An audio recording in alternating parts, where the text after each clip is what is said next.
Hello అండి. నమస్తే. మనం కష్టం వచ్చినా, బాధొచ్చినా కూడాను మనం షేర్ చేసుకునేది వెంటనే మన అమ్మతోటి. అవునంటారా? కాదంటారా?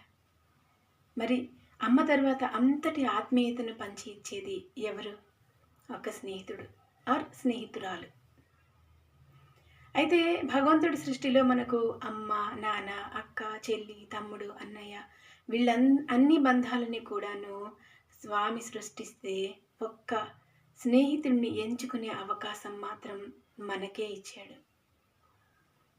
అయితే మనకు కష్టం వచ్చినా, బాధొచ్చినా అర్థం చేసుకొని కలత చెందిన మనసుకి వెన్నలాగా చల్లదనాన్ని, వెన్నెలలాగా ప్రశాంతతని పంచి ఇచ్చేది ఒక్క స్నేహితుడు మాత్రమే.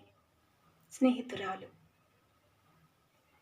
బయటకి చెప్పుకోలేని కష్టం వచ్చినప్పుడు కూడాను మనం నిర్మొహమాటంగా మన కష్టాల్ని చెప్పుకునేది ఒక్క స్నేహితుడికి మాత్రమే.